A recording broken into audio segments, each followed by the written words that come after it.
and welcome to the GSMC Chip Shot Football Podcast brought to you by the GSMC Sports Network. I'm your host, Manny Maradiaga, live today on July 1st. Very exciting month, closer to football. We're in training camp month towards the end of the month here in July, so that's always exciting. But on today's show, we're going to talk some more NFL and a lot about statements that were made, a lot of comments that were made over the weekend that I thought would be worth bringing up here on the show. Starting off with Brandon Aiyuk appearing on the latest episode of The Pivot. What did he say about his contract negotiations and some of his actions in the offseason? Then we're talking some more about the Cowboys. Malik Hooker, a teammate of Micah Parsons, made some comments on Micah Parsons' podcast, and not the biggest fan of it, where his attention is in terms of priorities, prioritizing the podcast or playing football. He had some interesting things to say about that. And we're also going to be mentioning some more offseason grades in the AFC East. Bills, Patriots, Dolphins, and Jets all being talked about and analyzed on today's show. So before I jump into the first segment, if you guys would, with any question or comment you have on today's show, please use the tip and donations link that you see on your screen, GSMCpodcast.net. By using that, I'm able to see your question or comment in my chat box. That way I can read it on air and get your guys' thoughts on anything I say or on any of the topics on today's show. It's a massive help for the network and this show as well. So please, if you guys would, use the tip and donations link, GSMC Podcast, with any of your questions or comments. But in saying that, we're going to jump right into it. I think the most eye-catching, just headline-grabbing news that I saw over the weekend was the Pivot Podcast latest episode that came out on Friday.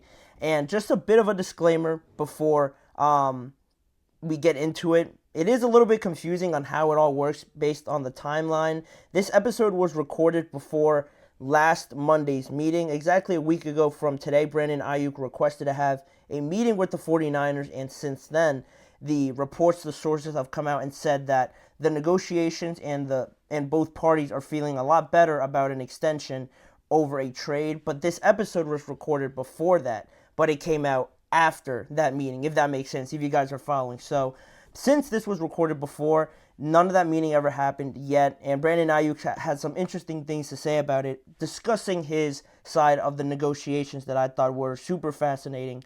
But first, of course, I watched the whole episode, and there were some things that I picked out that I thought I would talk about on today's show. First off, before anything was said, walking in along with Jaden Daniels, that's one thing. Walking with Jaden Daniels, they're spending every second, it seems like, of the offseason together, and that's just screaming that to me that he was going to move on. But since that meeting happened and since this episode was recorded, everything seems to indicate that they are closer to an extension. But that's the first thing I picked out. If you watch the episode, he walked in with Jaden Daniels, so that's screaming right away that there has to be something there. And then after that, the first point that was brought up about Aiyuk and how everything developed since the Super Bowl was going back to that Super Bowl in how he was used in it. You know, if you remember after that, the Super Bowl loss that they had, there was some aftermath on social media with his brother, I want to say, and his girlfriend also afterwards commenting on how the 49ers didn't use Brandon Aiyuk too well. And also it was just a topic of conversation analyzing the game afterwards. If you look at the Super Bowl, Brandon Aiyuk only had 3 receptions on 6 targets for only 49 yards. And on an Instagram post from, I want to say it was Brandon Aiyuk's brother, it just said on the Instagram story, "Don't forget what got you there." And from then, there were some more quotes made after that. And people initially thought that, obviously Brandon Aiyuk was feeling salty. There were some hurt feelings there. Coming off of the Super Bowl loss, nobody ever feels great. But feeling like you could have done more and you almost weren't allowed to is another thing. And I think you have a point there, but hindsight is always 20/20. If they would have won, nobody would have said anything. But it is hard for Brandon Aiyuk only getting 3 receptions the entire game. But then once they started talking about more of the negotiations, the first thing that I thought was super interesting that Brandon Aiyuk brought up was the quote about how he's approaching these contract negotiations, in which he said, I'm taking it personal. I have a vision for what I see myself as, and the 49ers don't see me as that. Or you do, but you don't. You can't financially do it, And he went to mention on also that, the talks are going on, but for right now and how he's approaching it, he's taking it a little bit personal. And from that point, nobody really likes to talk about finances, or at least not publicly. The fact that he mentioned he's taking it personal, that's not an approach you typically take once you're talking about money and the business side of football, right? Everybody always mentions splitting the business side and splitting the personal connections that you'd have to a teammate, to the team, and those sort of things, right? But I thought it was a great point that Ryan Clark, one of the hosts of the show, brought up on how the 49ers, almost revealed to some sources, or some reports came out that the 49ers were offering Aiyuk around $26 to $27 million, and that was a lot less than what Aiyuk wanted. Aiyuk basically wanted more, and with those reports coming out, basically airing some of the feelings, some of the conversations that the 49ers have had with Aiyuk, and some people might interpret that as, oh, like, he's asking for too much, does he deserve too much, who is he to ask for that much? It almost paints Brandon Aiyuk in a bad picture, and those were the reports that come out. Somebody would have had to tell someone that, and off of that point, off of that idea that Ryan Clark brought up, Aiyuk felt that that it was almost disrespectful in a way, that he didn't like the way that went down, for him to reveal that information or air it out to everybody, and then it almost makes him look bad, like I mentioned. But in a way, he is using that social media approach. He's been very active on Instagram, saying things on his stories, the FaceTime call and things like that. He's been active a lot over the offseason, not really mentioning too clearly, but there's always that slight intention of, you obviously know what he's referring to. So he's almost using that in a way to get his side of the negotiations out there on, out to everybody. If the 49ers can have sources reveal this sort of information, he was using that as a counter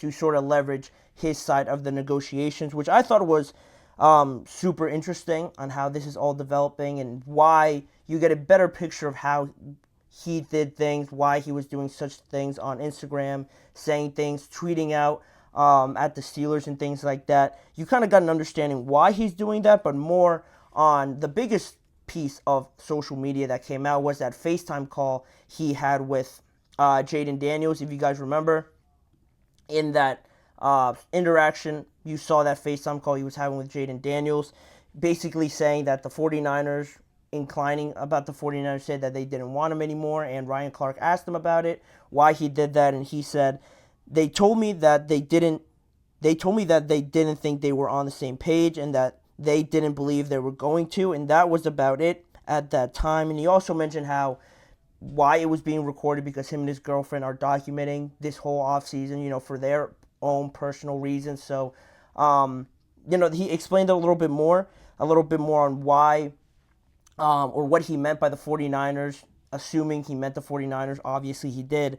What he meant by that they didn't want him anymore, and that just the fact that they had those conversations, and his feeling and what they said to him directly, according to him, was that they weren't going to reach a point of compromise. And this is where, after that FaceTime call, I came on here and I talked about it. I thought that was pretty much it.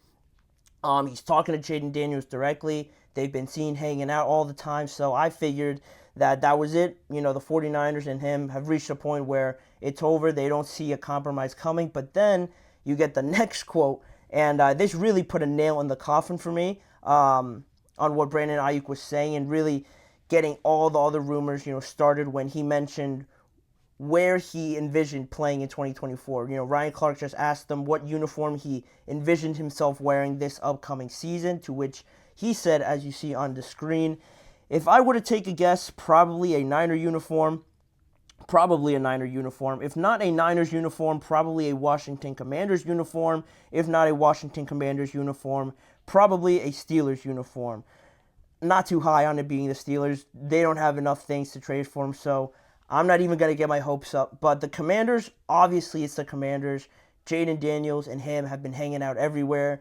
He made a point of emphasis to ensure that he wants to be with the 49ers, that he would love to stay there and continue what they have there. But, he seemed throughout that whole interview, if you guys go and check it out, the entire thing, he seemed pretty even-keeled about it. He seemed pretty enthusiastic about staying, but also wouldn't, make a big deal if the business side didn't line up and he had to go and play somewhere else. He has a very good connection with Jaden Daniels from their time at Arizona State University, and now that they're both in the NFL, they would love, of course, to have that reconnection and still play together at that next level. That would be awesome, but this is where now we're at a point where there's a lot of back and forth. There's a lot of things going on, and I don't even think it makes too much sense right now to predict what's going to happen next, because anything could really happen. All the signs are positive right now, but I wouldn't be surprised if at some point this week we get a report or something saying that the negotiations are done. Brandon Aiyuk maybe posts something else to social media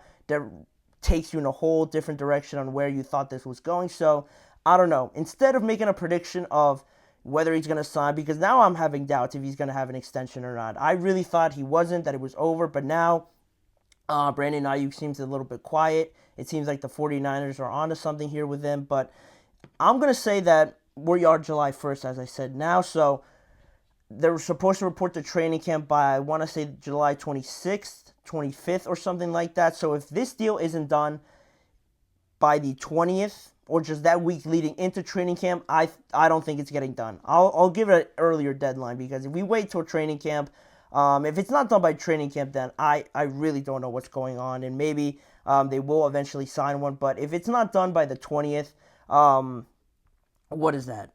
July 20th is a Saturday. If it's not done by a Saturday, about 3 weeks from now, there's no way it happens, in my opinion. I'm still leaning towards that, but at the same time now I'm having doubts from where this Pivot podcast is taking me, from where all the other reports are saying.